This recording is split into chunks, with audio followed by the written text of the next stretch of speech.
Gloria a Dios, precioso eso. Iba a poner los lentes, pero los tengo por aquí. Gloria a Dios. Vamos a estar buscando, para comenzar, en Romanos 5. El libro de Romanos, capítulo 5, versículo 1. Amén.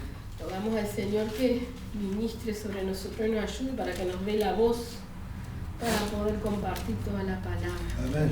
Que se pueda entender. Amén. Gloria a Dios. Precioso el Señor. Así que estamos en el libro de Romanos, capítulo 5, versículo 1. Dice su título ahí, resultados de la justificación. Dice, justificados pues por la fe, tenemos paz para con Dios por medio de nuestro Señor Jesucristo, por quien también tenemos entrada por la fe a esta gracia en la cual estamos firmes y nos gloriamos en la esperanza de la gloria de Dios. Y no solo esto, sino que también nos gloriamos en las tribulaciones, sabiendo que la tribulación produce paciencia, y la paciencia prueba, y la prueba esperanza. Y la esperanza no avergüenza, porque el amor de Dios ha sido derramado en nuestros corazones por el Espíritu Santo que nos fue dado. Porque Cristo, cuando aún éramos débiles, a su tiempo murió por los impíos. Ciertamente apenas morirá alguno por un justo, con todo pudiera ser que alguno osara morir por el bueno. Mas Dios muestra su amor para con nosotros en que, siendo aún pecadores, Cristo murió por nosotros. Pues mucho más, estando ya justificados en su sangre, por él seremos salvos de la ira.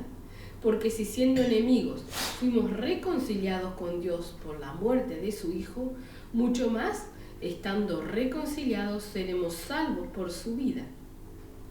Y no solo esto, sino que también nos gloriamos en Dios por el Señor nuestro Jesucristo, por quien hemos recibido ahora reconciliación. Amén. Precioso el Señor. Gloria a Dios. Vemos el subtítulo, ¿verdad? Nos está diciendo los resultados de la justificación. Vamos a ver los resultados de la justificación, pero también acabamos de leer toda la palabra y vemos que hay un paso anterior para ser justificados, y es que debemos de ser reconciliados con el Señor. Amén. Dice, recuérdense, también dice en Romano, ¿verdad?, que todos hemos sido destituidos de la gracia de Dios, ¿verdad? Todos nacemos en pecado apartados del Señor. Por eso todos necesitamos, ¿sí?, ser reconciliados con el Señor. Amén. Amén. Vamos a comenzar ahí en el 5.1. Dice, justificados pues por la fe, tenemos paz para con Dios por medio de nuestro Señor Jesucristo. Ahí vemos el primer efecto o resultado de ser justificados. Primero, que somos justificados por la fe. Tenemos que creerlo, ¿verdad? Si no tenemos fe es imposible agradarle, por lo tanto ni siquiera estamos reconciliados, menos justificados, ¿verdad? Ahora, pues por la fe, dice, tenemos paz para con Dios. O sea que el primer fruto o efecto o resultado, como le quieran llamar, de la justificación es la paz. Paz interior, pero sobre todas las cosas, paz entre mi persona, mi ser y Dios. Estoy en paz con Dios, me reconcilié con Dios. Y eso es lo que nos proporciona la paz, ¿sí?, de la cual habla nuestro Señor Jesucristo cuando dice, mi paz os dejo, la paz os doy. La paz que yo les doy no es como la que el mundo les da, ¿verdad? Él nos habla de esta paz. Ahora, este es un resultado de estar justificado, de creer realmente que el Señor nos ha justificado, ¿verdad? Dice en el 2, ¿por quién? O sea, por nuestro Señor Jesucristo, ¿verdad?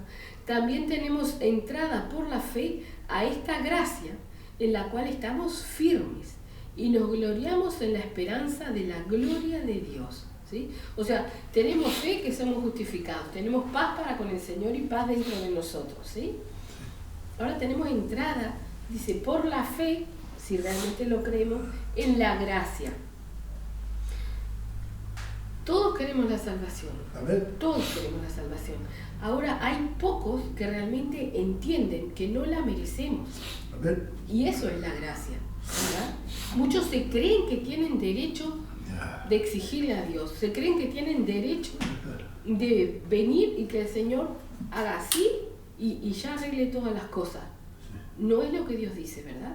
Pero más allá, cuando nos dice que tenemos entrada en la gracia, simplemente la tienen aquellos que reconocen que no merecemos la salvación, porque eso es la gracia, un regalo no merecido, ¿verdad? Entonces, si yo no entiendo que yo no merezco nada de lo que el Señor me da, no puedo entrar en la gracia. Puedo estar viniendo a la iglesia, puedo estar escuchando la palabra del Señor, pero si no tengo la humildad de reconocer quién soy, por qué llegué al camino del Señor, ¿verdad? Porque muchos decimos porque vine, porque lo necesitaba, porque... No, Él nos trajo por su misericordia nos vio y nos trajo. Si fuera por nosotros mismos, tenemos que ser sinceros, no hubiésemos venido.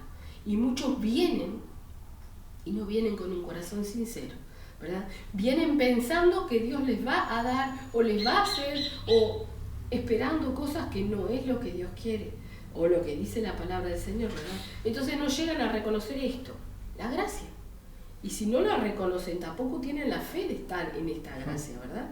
Porque dice, por quien también tenemos entrada por la fe a esta gracia en la cual estamos firmes. Otra cosa, si nosotros fuimos justificados, tenemos paz para con Dios y dentro nuestro, estamos firmes. Entonces es imposible, o sea, si vamos dando vueltas a las cosas y razonando, es imposible que si yo no tengo la humildad de reconocer lo que es Dios y de reconocer que yo no merezco la salvación, no puedo mantenerme firme, porque todavía me sigo creyendo algo, ¿verdad? El otro día aprendíamos con todos los detalles lo que es duro de cerviz, ¿no? Que uno pensaba duro de cerviz es uno terco, testarudo, duro de cabeza, ¿sí? Y lo son, pero duro de cerviz, ¿no? Y estudiábamos y mirábamos, ¿no? Las cerviz son las 7 vértebras que manejan esto acá, ¿no? Amén. Que nos permite hacer así, sin que se nos rompa nada. Tiene músculos también, ¿no? Que nos protegen. Pero entonces cuando nosotros nos reconocemos delante de alguien o nos avergonzamos, lo primero que hacemos es bajar la mirada y bajar el rostro, ¿verdad? Entonces cuando el Señor le dice a su pueblo que es duro de cerviz, es que es orgulloso, ¿no? Un duro de cerviz es cogotudo, ¿no? Tiene esto duro, así, altivo, ¿verdad? Si nosotros no somos humildes, no tenemos la humildad y de reconocer el poderío de Dios, de reconocer que realmente no somos nada, jamás vamos a poder estar firmes, porque no entendemos lo que es la gracia, ¿verdad?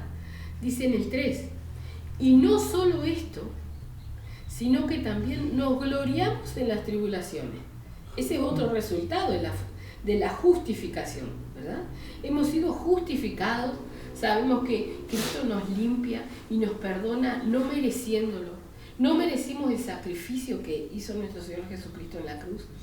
No merecimos este camino que nos da Dios, que es nuestro Señor Jesucristo. No lo merecemos, ¿verdad? Entonces el otro resultado es que nos gloriamos en las tribulaciones, porque reconocemos que hemos sido justificados, que nos han dado algo que no merecemos. Y que toda tribulación que venga a nosotros está en conocimiento del Dios Todopoderoso, está delante de sus ojos, ¿verdad? Y si conocemos su palabra, que también dice que no tendremos una tentación, una prueba o algo que no podamos soportar, ¿sí? Tenemos que aprender realmente a gloriarnos, a gozarnos en las tribulaciones, en las pruebas. Dice, sabiendo que la tribulación produce paciencia. ¿Por qué produce paciencia la tribulación? Porque yo estoy en una tribulación, en una prueba, ¿verdad? Pero si yo fui justificado, espero en el Señor, espero, ¿verdad? Con paciencia. Usted llega a la parada del ómnibus y llega y mira así y ve que el ómnibus se fue. Entonces se siente a esperar porque sabe que dentro de media hora vuelve a pasar y espera porque sabe que va a pasar. Va a volver el ómnibus, ¿verdad? Bueno, exactamente, nosotros tiene que ser con la paciencia de sentarnos y esperar en el Señor. Y sentarnos no quiere decir que no hagamos nada, quiere decir que confiemos, que tengamos paciencia. El paciente espera, tranquilo, ¿verdad? Hace lo que tiene que hacer, pero confía. Amén. Amén. Dice ahí, sabiendo que la tribulación produce paciencia y la paciencia prueba.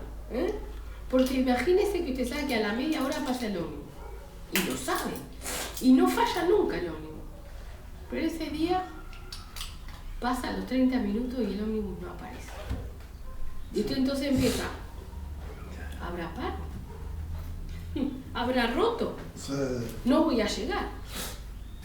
Está su paciencia siendo probada. Exactamente en las pruebas, ¿verdad? Señor, te olvidaste de mí. Señor, no me estás escuchando, no me estás mirando, no me estás viendo. ¿Cuándo? ¿Hasta cuándo? Nuestra paciencia es probada. Y eso es lo que, por eso dice, produce paciencia y la paciencia prueba, ¿verdad? O sea, la paciencia va a ser probada. Y la prueba, esperanza. ¿Por qué? Porque nosotros después de bobear un rato, de mirar la hora y decir, ¿habrá roto el ómnibus? ¿Será que hay paro? ¿Qué será que pasó? Decidimos dejar de bobear y esperar un ratito más. Estamos hablando de un ómnibus, ¿no? Que si no pasa la media hora, pasará la hora. Pero va a pasar, algunos va a pasar. Y con el Señor, nosotros tenemos esa paciencia, tenemos que tener mucha más confianza, porque si decretan un paro no va a pasar, ¿no? Pero ¿y el Señor? No se acuerda de nosotros, no nos está mirando, ¿verdad? Entonces por eso la prueba, esperanza, eso es lo que nos da la esperanza, la confianza, la tranquilidad de que esta tribulación está siendo larga, se me está haciendo difícil, pero va a venir la victoria, va a llegar el momento. No sé cómo va a ser la victoria, no sé cuándo va a llegar, pero el Señor me la va a dar. Esa es la esperanza, la confianza, ¿sí? Acuérdense siempre de la definición de fe. Es la certeza de lo que se espera y la convicción de lo que no se ve. ¿Verdad? Entonces, cuando nosotros estamos en la tribulación, en la prueba de nuestra fe, ¿sí? de nuestra paciencia, tenemos que acordarnos de eso. Es la definición de fe, ¿verdad? La certeza de lo que se espera. Yo tengo cierto que Dios va a responder, va a mover su mano. Y la convicción de lo que no se ve. Yo estoy convencido que en el campo espiritual se están moviendo las cosas. Amén. Entonces tenemos que tener siempre presente eso. Y dice, y la esperanza no avergüenza. Amén. Porque el amor de Dios ha sido derramado en nuestros corazones por el Espíritu Santo que nos fue dado. Cuando nosotros seguimos en la tribulación, pero tenemos la esperanza, la fe de que la victoria va a llegar, de que el Señor va a mover su mano, no sabemos cuánto va a durar. Es cuando realmente ahí podemos ver que el amor de Dios ha sido derramado en nosotros, que nosotros conocemos el amor que Dios tiene hacia nosotros, ¿sí? Y nosotros empezamos a tener ese amor recíproco hacia el Señor, que nunca alcanza a ser suficiente, ¿verdad? Pero entonces le conocemos, le reconocemos en nuestros caminos y confiamos y esperamos en Él.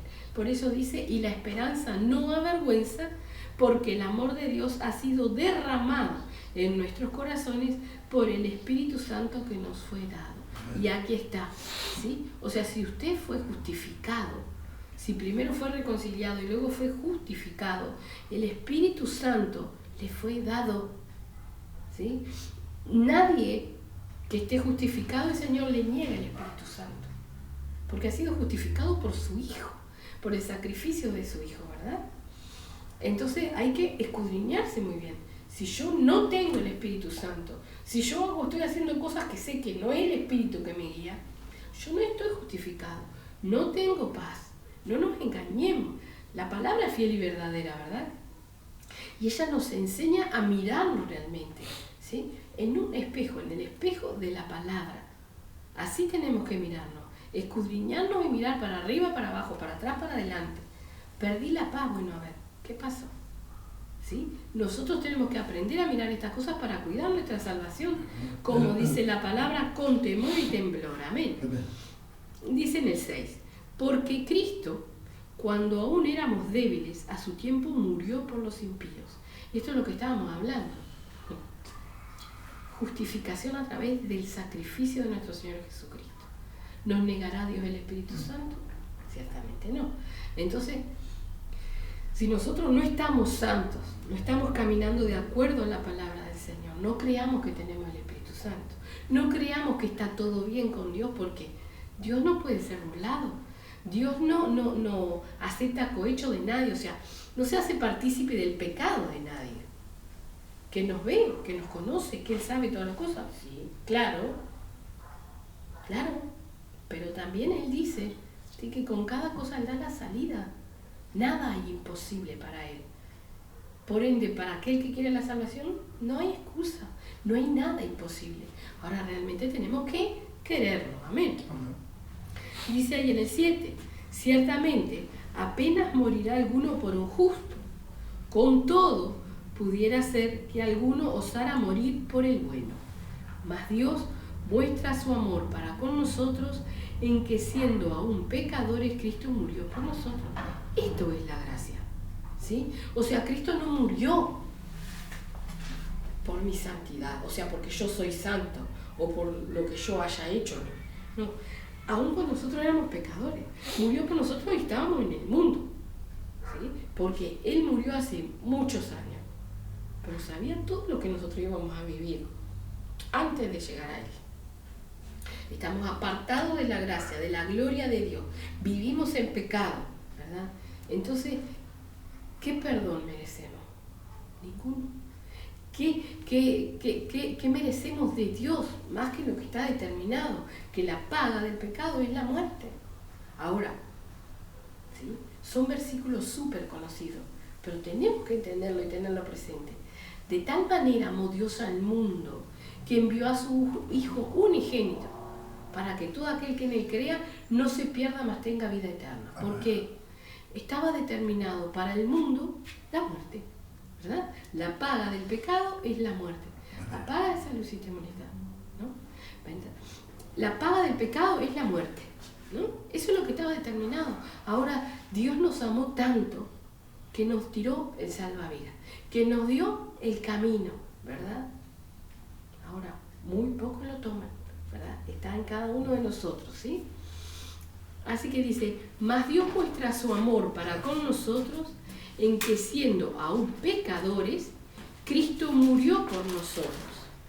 Pues mucho más, estando ya justificados en su sangre, por Él seremos salvos de la ira, ¿sí? Justificados en su sangre. O sea que somos justificados cuando Cristo nos limpia de nuestros pecados. Sabemos que para que Cristo nos limpie de nuestros pecados, tiene que haber un arrepentimiento sincero, ¿verdad? Para que seamos reconciliados con Dios. Dios, aquel que todo lo ve, que todo lo sabe, que todo lo puede, no sabrá mirar en un corazón, porque Él no mira nuestros hechos, Él no mira nuestra boca. Acuérdense aquel pasaje donde dice en Hebreos, ¿verdad? Creo que 12, que Esaú procuró, ¿sí?, obtener su bendición. Con lágrimas lo procuró, pero no hubo tiempo, no hubo lugar para el arrepentimiento. Él nunca se arrepintió. No vio Dios que Esaú lloraba, sí, obviamente, pero su corazón no estaba arrepentido. Entonces, no bastan los hechos, Él ve el corazón. Cuando el corazón realmente está arrepentido, entonces se ven los frutos. La palabra es hermosa, no se desdice, no se contraría en nada, y dice, por sus frutos les conoceréis. Entonces, si no hay arrepentimiento en mí, los frutos cantan. Si hay arrepentimiento en mí, los frutos cantan, muestran, ¿verdad? Pero más allá de eso, el primero, el que capta todo, el que lo ve antes que nadie, es Dios. En todo momento nos está viendo, amén. Entonces dice ahí, pues mucho más, estando ya justificados por su sangre, por Él seremos salvos de la ira. Dice, porque si siendo enemigos, fíjese, éramos enemigos de Dios, fuimos reconciliados con Dios por la muerte de su Hijo. Mucho más, estando reconciliados, seremos salvos por su vida, ¿sí? O sea, éramos enemigos, estábamos destituidos de la gloria de Dios, ¿sí? Acuérdese, ¿qué pasa cuando Adán y Eva pecan? El Señor los aparta, los saca del Edén, del confort, de todo lo que Él les había dado. No tenían falta de nada. No tenían falta de nada. Los saca de ahí. Sigue teniendo una relación con ellos, pero están apartados. Están en pecado, ¿verdad? Y esa es la muerte. La muerte espiritual es estar apartados de Dios, ¿sí? Hay mucha gente que habla con Dios, que cree en Dios a su manera, pero no conoce a Dios, ¿verdad? No llega a conocer a Dios, no llega a la justificación, porque sigue en su vano pensamiento, porque sigue en su vano caminar. Hay tantos que vienen solamente cuando necesitan algo. Hay tantos que vienen porque se sienten mal y vienen y se sienten bien cuando vienen acá. Pero es puro emocionalismo, porque uno normalmente cuando viene acá y viene con un corazón arrepentido, ¿sí? La palabra hace esto, nos golpea. Amén. Nos golpea. Nosotros tenemos que soportar la palabra y irla aplicando a nuestra vida, para que realmente nosotros seamos cambiados por la palabra. Está escrito, lo dice la palabra, no es algo que yo lo haya entendido o que lo esté inventando. Lo dice la palabra. Ella es viva y eficaz, ¿verdad? Entonces, si yo no soporto lo que la palabra hace en mí, ¿no? Dice que el Señor, ¿sí?, a aquellos que ama, ¿sí?, los amonesta, ¿no? Aquellos que soportan la vara, Él los toma por hijos. ¿Sí? ¿Qué era la vara? La vara era la herramienta que usaba el pastor para encaminar a las ovejas. Entonces, si yo vengo apartado, descarriado, lo primero que voy a recibir es palabra. Palabra de vida eterna. Como dijo Pedro, Señor, ¿a dónde iremos si solamente tú tienes palabra de vida eterna? ¿No? Y no la soportamos, o no nos interesa, o nos resbala. Queremos que Dios nos dé tal cosa, ¿sí? Está como el que va al supermercado directamente, va por lo que necesita. Va a buscar 1 kilo de harina, 2 de azúcar y un paquete de sal. Punto. No se detiene a mirar las otras cosas. Y Dios no es eso. La casa de Dios no es eso. No es para eso. Amén. Entonces, bueno, el Señor tenga misericordia, ¿sí? Misericordia de esas almas que llegan así. Y bueno, que puedan afirmarse el anhelo de nosotros, ¿no? El anhelo de que realmente puedan afirmarse y recibir la palabra y recibir lo que Dios habla. Porque si se les predica lo que está escrito, si lo están leyendo, ¿verdad? Es Dios. Lo dice ahí, ¿sí? Aunque no me lo lean, lo puedo leer, está escrito. Amén. O sea que dice, porque si siendo enemigos fuimos reconciliados con Dios por la muerte de su Hijo, mucho más estando reconciliados seremos salvos por su vida. Y no solo esto, dice, sino que también nos gloriamos en Dios por el Señor nuestro Jesucristo, por quien hemos recibido ahora la reconciliación. ¿Por qué dice esto? Y no solo esto, sino que también nos gloriamos en Dios por el Señor nuestro Jesucristo. ¿Por qué? Porque Dios, si tenemos que entender la palabra, ¿sí?, Dios envió a su Hijo. Entonces nosotros nos gozamos, nos gloriamos en Dios por Jesucristo, porque lo envió, por el sacrificio, por el sufrimiento, ¿verdad? Amén. No sé si llegamos a entender lo que es un Dios trino, o sea, nuestro Dios todopoderoso, y que nosotros hemos sido hechos a imagen y semejanza de Dios, ¿verdad? Vamos a poner un ejemplo. Esperemos que funcione. Gloria a Dios. Dios es, ¿sí? Nosotros somos hechos a imagen de Dios. Dios es Dios Padre, Dios Hijo, Dios Espíritu Santo, ¿verdad? Imagínese, usted es hecho a imagen de Dios, ¿verdad? Cuerpo, alma y espíritu. Ahora yo le pongo una situación. Usted tiene un títere. ¿Saben lo que es un títere? Amén. Bueno, lo hizo usted. Como hacíamos en la escuela, los títeres, no sé si les tocaron, pero a mí hacer títeres con papel de diario y esas cosas, hacíamos títeres, ¿verdad? Entonces, ¿quién maneja el títere? Yo lo creé y yo lo manejo, ¿verdad? Y yo puedo mover este títere acá. Ahora, mi voz llega para todos, ¿no? El títere puede estar haciendo una cosa y mi voz puede estar diciendo otra o hablando a otras personas, ¿verdad? Bueno, imagine esto así, a ver si lo entendemos. Yo vendría a ser Dios, porque yo creé el títere. ¿Qué es lo que creó Dios? El cuerpo que usó nuestro Señor Jesucristo. ¿Qué vino a hacer nuestro Señor Jesucristo? La voluntad del Padre. ¿El títere puede hacer algo que no sea su voluntad? No. Bueno, entonces el títere sería nuestro Señor Jesucristo, ¿verdad? Mi voz llega a todo lugar. Ese sería el Espíritu Santo, ¿verdad? Entonces este es nuestro Dios. Damos gracias a Dios Todopoderoso, omnisciente, omnipresente, el mismo que le ha dado toda la potestad al Hijo. ¿Sí? Pero ¿por qué dio toda la potestad al Hijo? ¿Por qué? Porque Él vino a hacer su voluntad. ¿Sí? Fue como un títere. No tenía voluntad, fue como un estuche vacío. Un títere no tiene nada, usted lo llena con su mano, un dedo en la cabeza y estos son las manos y los mueve. Eso es un títere, ¿verdad? Nuestro Señor Jesucristo vino y cumplió del principio al fin la voluntad del Señor. Eso es Dios. Dios Padre, Dios Hijo y Dios Espíritu Santo. Nuestro Señor Jesucristo es la imagen visible de Dios, lo que vino, y la obra y la obediencia, ¿verdad?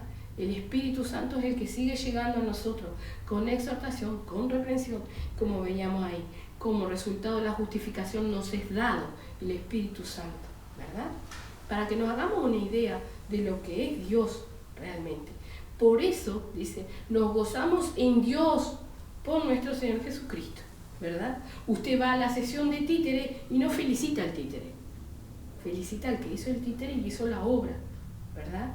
Entonces nosotros nos gloriamos en Dios, alabamos a Dios, le glorificamos por lo que Él hizo, por la obra de nuestro Señor Jesucristo, ¿verdad? Muchas veces no logramos entender, ¿sí? No nos cierra la idea de Dios Padre, Dios Hijo y Dios Espíritu Santo. Cada uno hizo y hace cosas diferentes, pero son iguales, tienen las mismas autoridades, los tres son Dios y son uno. Amén. Por eso dice, y no solo esto, sino que también nos gloriamos en Dios por el Señor nuestro Jesucristo, por quien hemos recibido ahora la reconciliación.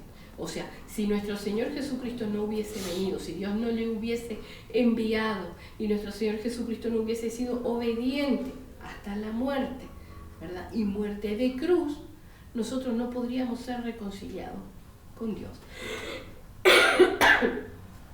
Tiempo antiguo, el pueblo se reconciliaba con Dios por un ratito a través de los sacrificios. Amén. Permiso.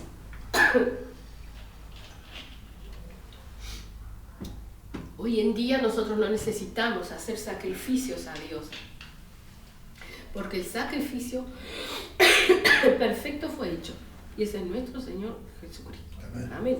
Quien nos reconcilió, dice ahí, amén. Entonces vamos a ver qué nos habla la palabra de la reconciliación, ¿sí? Busquemos Colosenses, vamos a ir al capítulo 1. Bendito el Señor, gloria a Dios. Colosenses capítulo 1 y vamos a buscar el versículo 15.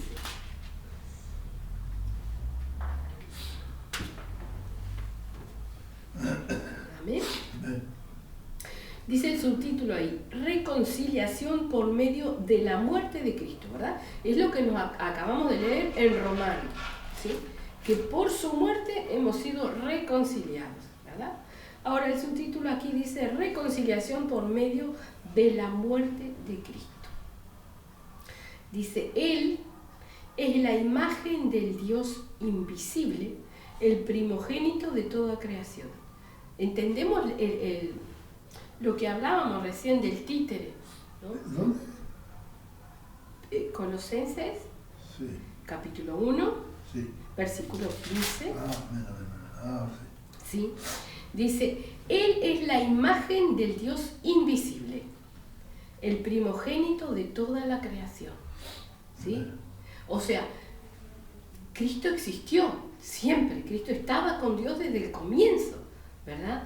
Ahora viene a ser la imagen del Dios invisible, porque Él vino en cuerpo a caminar en la tierra, a hacer la voluntad del Padre, a enseñarnos, a dejarnos el camino marcado, ¿no? Las pisadas marcadas para que le sigamos. Por eso dice, Él es la imagen del Dios invisible, el primogénito de toda la creación. Dice, porque en Él, esto nos explica, ¿verdad?, que Él existe desde el principio, no es una cosa creada, no es un ser creado. Dice, porque en Él fueron creadas todas las cosas, las que hay en los cielos, las que hay en la tierra, visibles e invisibles, sean tronos, sean dominios, sean principados, sean potestades. Todo fue creado por medio de Él y para Él. Y Él es antes de todas las cosas, y todas las cosas en Él subsisten. Y Él es la cabeza del cuerpo, que es la iglesia, el que es el principio, el primogénito de entre los muertos, para que en todo tenga la preeminencia. ¿Sí? O sea, vemos que nuestro Señor Jesucristo no fue creado. Lo que fue creado, ¿sí?, fue el cuerpo que usó nuestro Señor Jesucristo. Eso tenemos que entender. Dice ahí, en el 17, y Él es antes de todas las cosas.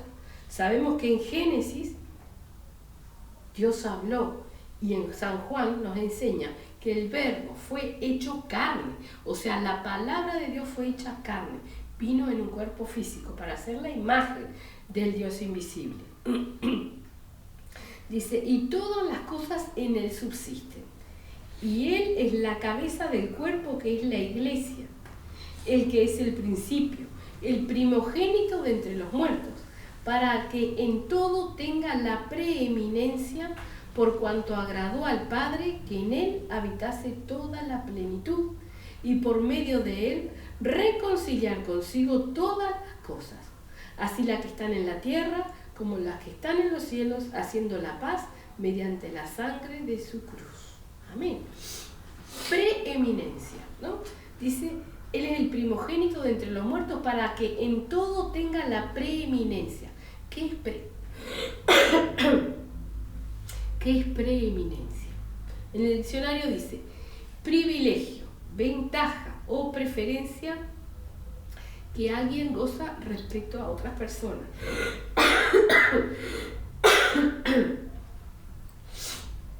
Eso es la preeminencia, ¿verdad? Él es el primogénito, el primero. Existía, no fue creado, no es como nosotros. Es Dios también. Amén. Dice, por cuanto agradó al Padre, dice en el 19, que en Él habitase toda plenitud. O sea que si bien Él fue carne y caminó en carne aquí, no hubo pecado. Y en Él, dice, habitase toda plenitud.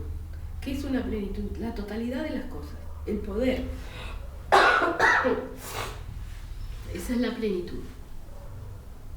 Dice, por medio de Él reconciliar consigo todas las cosas,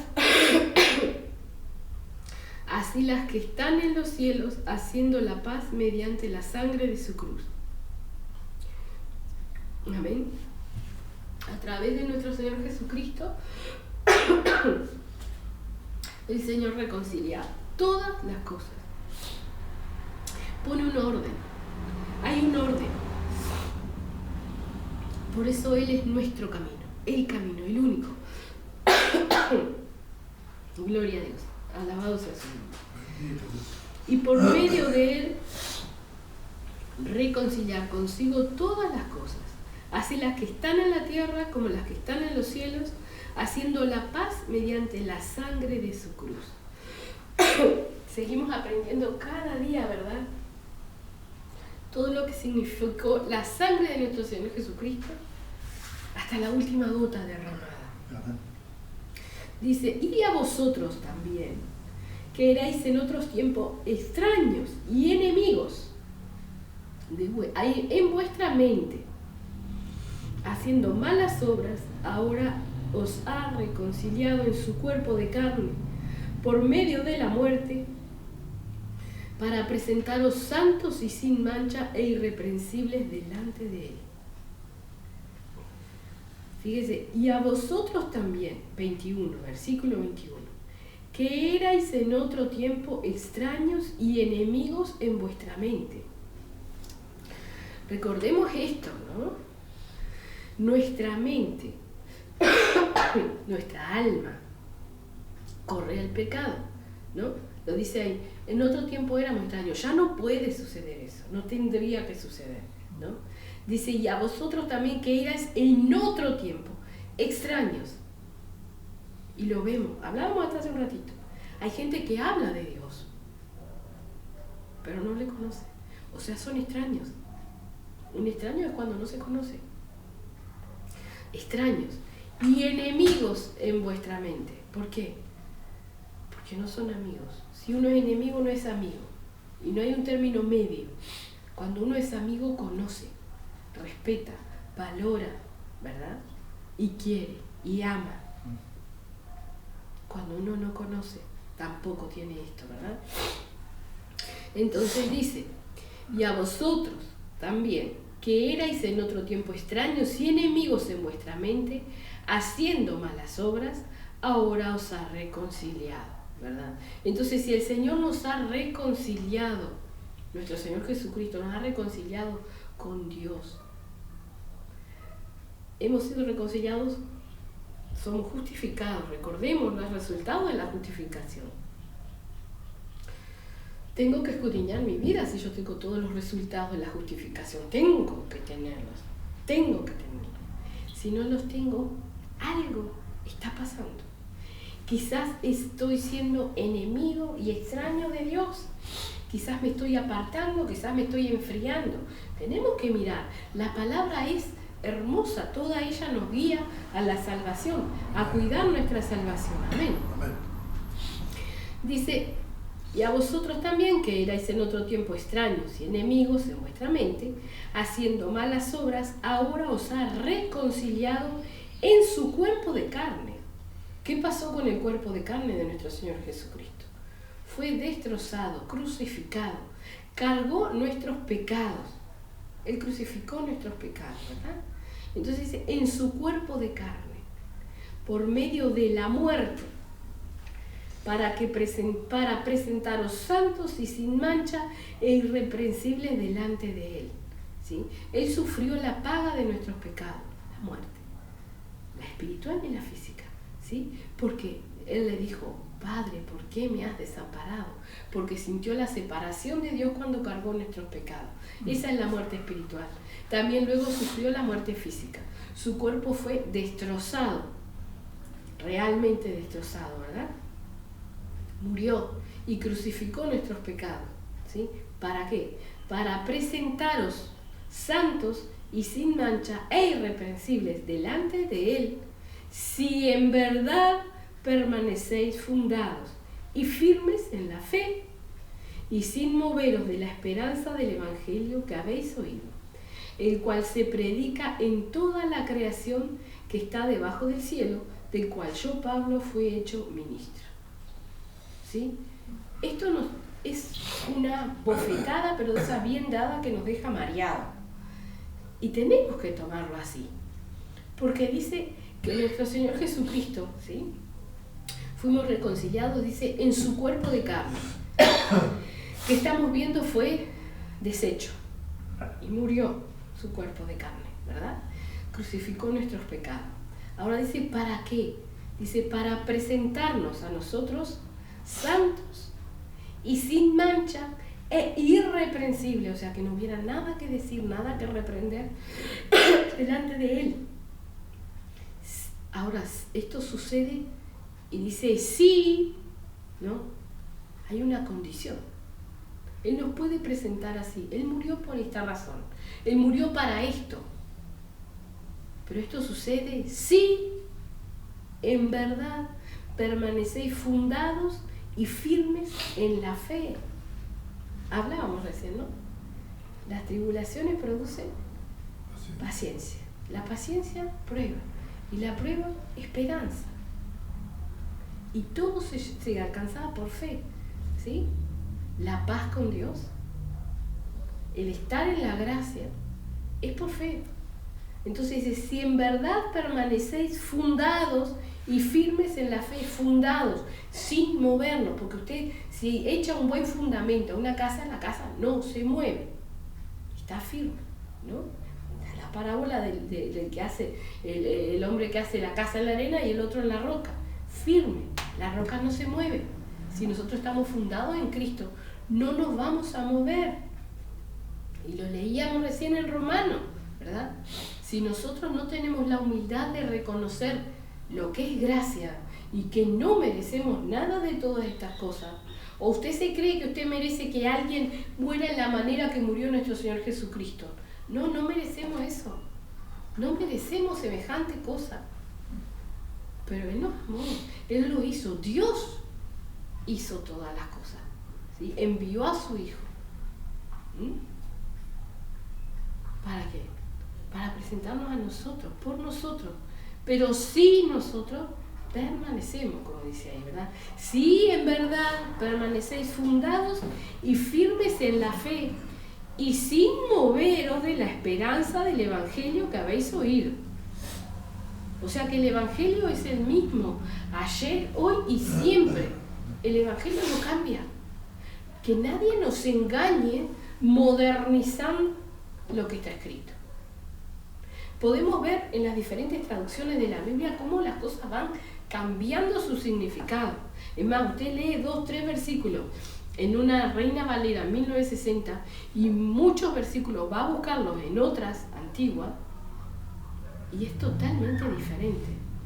Tiene, ¿cómo vamos a decir? Son más suculentos, te dicen más cosas, ¿verdad? Es como que las van traduciendo y simplificando para que podamos entender, y eso no debería de ser, porque el discernimiento lo da Dios. No hay que simplificar nada, Dios nos enseña, ¿verdad? Entonces dice ahí, me perdí, gloria a Dios, santo y poderoso. Dice, si en verdad permanecéis fundados y firmes en la fe, gloria a Dios, y sin moveros de la esperanza del Evangelio que habéis oído. Fundados en el Evangelio. ¿Qué es el Evangelio? Las buenas nuevas, lo que hizo Cristo. Si seguimos fundados en eso, que nadie nos cambie eso. No permitamos que vengan a decir otra cosa diferente de lo que Cristo hizo y nos enseñó, ¿sí? Por eso es tan necesario conocer el Evangelio, ¿sí? No son los evangelios, es un solo Evangelio, ¿sí? En la Biblia está relatado por 4 personas diferentes. Esto, 4 personas relatando las mismas cosas, ¿sí? Lo que hace es afirmar que realmente esto sucedió, ¿sí? Está comprobado científicamente, ¿no? Estos investigadores que, por ejemplo, cuando están investigando un crimen, entrevistan a todos los testigos por separado, ¿verdad? Luego comparan, la mayoría de las veces no concuerdan los relatos de los testigos, pero eso es normal. No se contradicen, pero no concuerdan. Siempre hay diferencias porque todos los percibimos de distinta manera. Ahora, todos saben quién fue el asesino, ¿no? ¿Verdad? Entonces, lo que hace el Evangelio contado por 4 personas es que ha permitido que hoy en día, ¿sí?, se pueda comprobar que realmente existió, porque no se contradicen, en nada se contradicen. No hay uno que diga algo contrario a lo que el otro dice, al contrario, se complementan.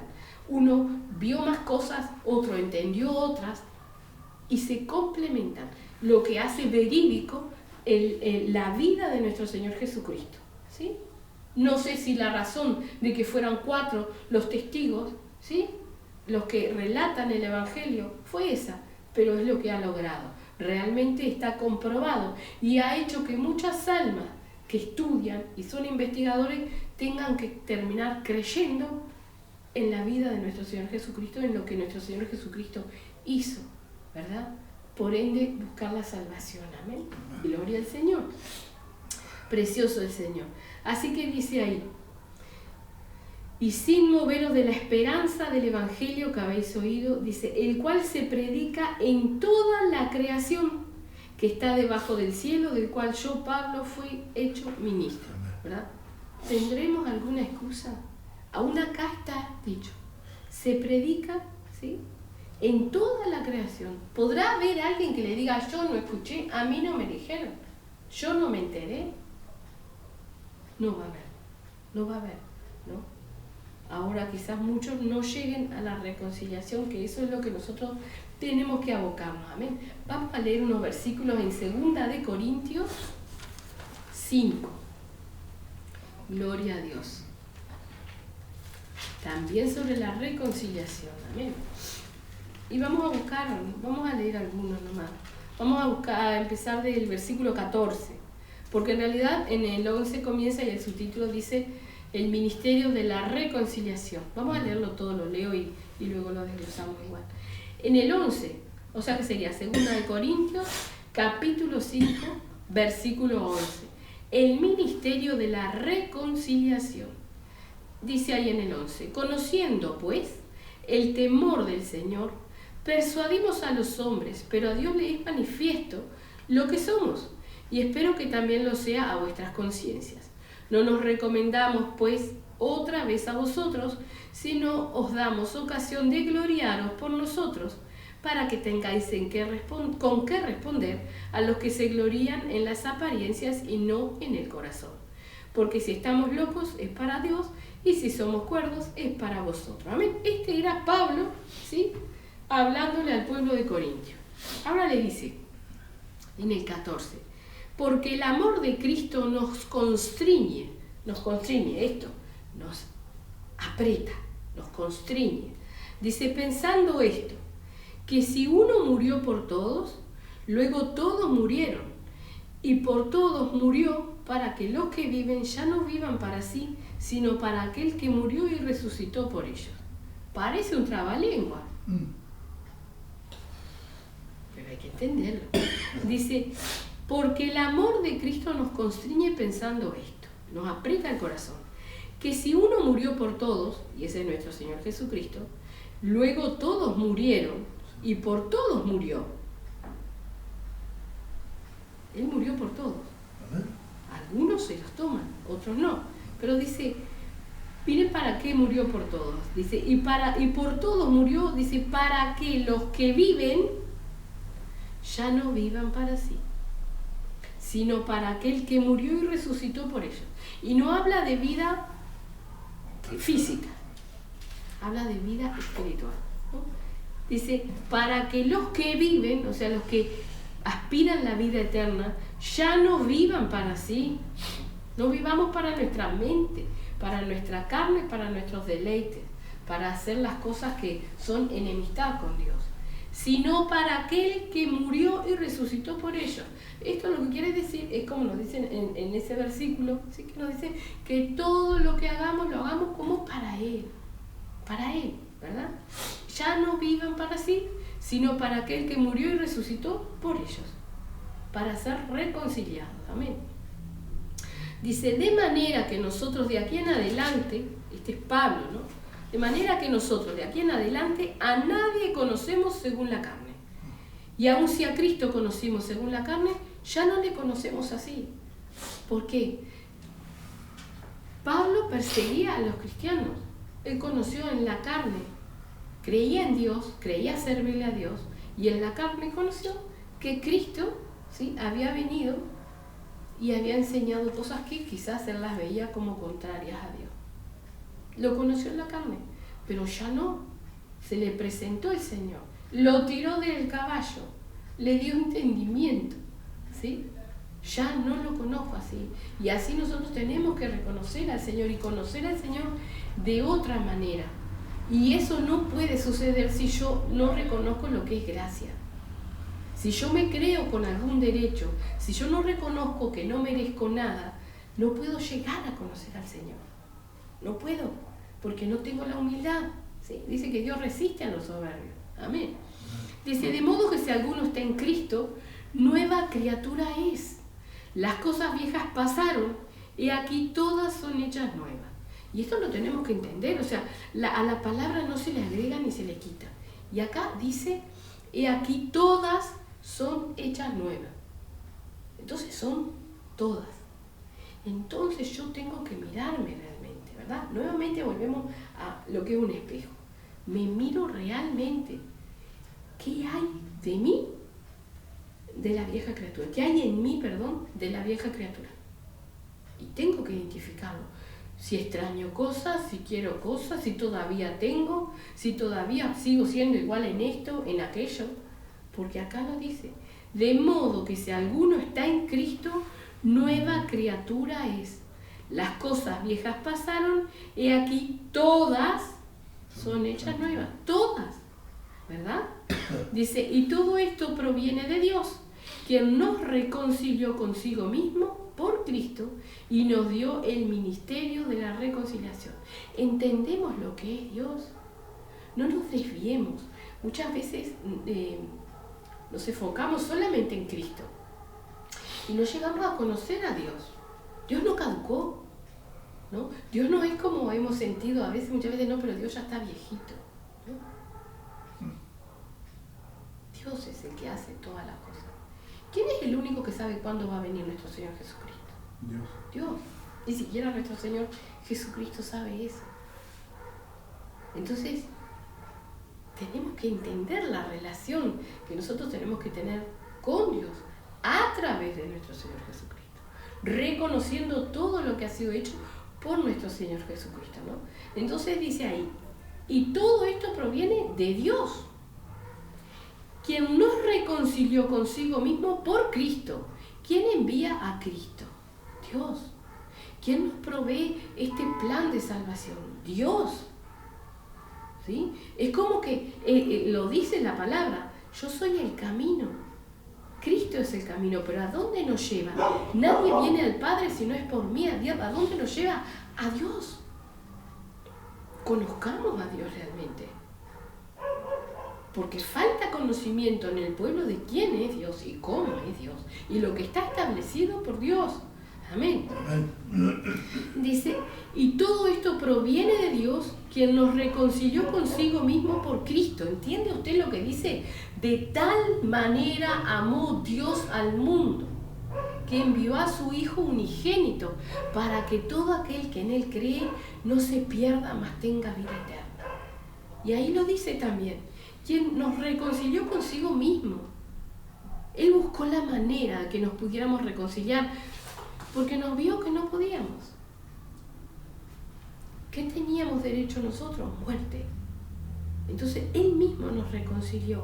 Él mismo nos envió la salvación, ¿verdad? Dice que nos reconcilió consigo mismo por Cristo y nos dio el ministerio de la reconciliación. El ministerio de la reconciliación, fíjese, este es Pablo, este es un siervo de Dios, pero acuérdese que usted, yo, todos somos llamados a ser siervos de Dios, ¿no? Nos dio el ministerio de la reconciliación, porque nosotros tenemos que llegar a las almas, ¿sí? Para que ellas puedan entender y reconciliarse con Dios. ¿Cuántas personas hay afuera están, ¿sí?, sin entender el sacrificio de Cristo? Y piensan que Dios es terrible porque envió a su Hijo a este sufrimiento. Y no entienden el amor que Dios tiene hacia cada uno de ellos. Y que Cristo lo hizo por todos, ¿verdad? Entonces por eso dice, y nos dio el ministerio de la reconciliación. Dice que Dios estaba en Cristo reconciliando consigo al mundo, no tomándoles en cuenta a los hombres sus pecados, y nos encargó a nosotros la palabra de la reconciliación. Nos encargó a nosotros, no a Pablo, a nosotros, a todos. Él está hablando a los corintios, a todos, al pueblo de Dios. La palabra de la reconciliación. Así que somos embajadores en nombre de Cristo, como si Dios rogase por medio de nosotros, os rogamos en nombre de Cristo, reconciliaos con Dios. Al que no conoció pecado, por nosotros lo hizo pecado, para que nosotros fuésemos hechos justicia de Dios en Él. Amén. Amén. Muchas veces vemos hermanos, hermanas, que se acercan a un alma a golpear y a condenar el pecado. Pero déjeme decir que eso lo hace el Señor y tiene que hacerlo el Señor a través de la palabra. ¿Cómo podrá tener oportunidad de salvación un alma que ni siquiera conoce que Dios le ama y que Él envió a su Hijo y que ese sacrificio fue hecho por amor a esa persona, ¿verdad? O sea, vamos con un mazo condenando el pecado y ellos ni siquiera conocen la gracia. Entonces tenemos que tener cuidado. A nosotros nos ha sido encargado el ministerio de la reconciliación, la palabra de la reconciliación, ¿sí? Esta es la misión de nosotros: no abofetear, no golpear, no condenar, no señalar, acercarlos para que puedan ser reconciliados, como nosotros lo fuimos, ¿verdad? Ahora, si nosotros muchas veces ni siquiera reconocemos lo que es gracia y que por gracia es que nosotros hemos sido reconciliados con Dios, quizás nos creemos que merecemos algo, también lo más probable es que en nuestra mente reprobada pensemos que los demás no tienen derecho, ¿sí? O que como están jamás van a poder ser reconciliados con Dios. Amén. Pongámonos en la mano del Señor, porque el Señor tiene muchas cosas que hacer en nosotros, mucho que enseñarnos, y hay muchas cosas que hacer, y lo peor o lo más apremiante es que Cristo viene pronto, están todas las cosas dadas y hay muchas cosas para hacer todavía y hay muchas almas necesitadas. Amén. Entonces, bueno, vamos a orar, ¿sí? Y que el Señor nos dé sabiduría, entendimiento y nos siga usando y que realmente muchas almas puedan venirse al Señor y reconciliarse con Él. Amén. Precioso Padre, te damos las gracias, Señor. Gracias por tu preciosa palabra, Padre. Gracias, Señor. Te alabamos, te adoramos, mi Señor. Glorificamos tu santo nombre. Te rogamos, mi Señor, que a través de esta preciosa palabra, Señor, tú nos enseñes y nos ayudes realmente a poder entender y comprender, Padre Santo, Padre amado, la Santísima Trinidad, a comprender a Dios Padre, Dios Hijo, Dios Espíritu Santo, a conocer, Señor, a ser amigos realmente, Señor, a estar reconciliados y justificados, Padre, por medio de la fe, Señor. Ayuda a tu pueblo, Señor, Padre Santo. Restaura, Padre, consuela, convierte a aquellos que están cansados, Señor. Tú sabes que los tiempos son malos y lo dice en tu preciosa palabra, pero ayúdanos a seguir adelante, Padre bendito, Dios de la gloria, para que realmente podamos seguir llegando a las almas, Padre, y éstas puedan llegar a ti, Señor, y reconciliarse contigo, Padre. En el nombre de Jesús, mi Señor, glorifícate grandemente, Padre, y muévete con poder, Padre Santo. Toma el control de todas las cosas, Padre bendito. Te rogamos, mi Señor, que tú sigas obrando en tu pueblo, Señor, Padre Santo, y como tú nos comenzaste a hablar, Señor, ayúdanos a gloriarnos en las tribulaciones, Señor, para obtener la paciencia, Señor, y así sucesivamente cada uno, Padre, de los frutos de la justificación, Padre bendito, y poner todo a servicio tuyo, Señor. Trae sanidad, Padre Santo bendito, a todos aquellos que la necesitemos, mi Señor. Bendice, Padre, a cada uno de tus siervos, Señor, y ayúdanos a mantenernos firmes en la verdad, Padre. En el nombre de Jesús, Señor, gracias te damos, Señor. Gracias, Señor. Amén, Amén. y amén. Gloria a Dios. Precioso el Señor. Gloria a Dios.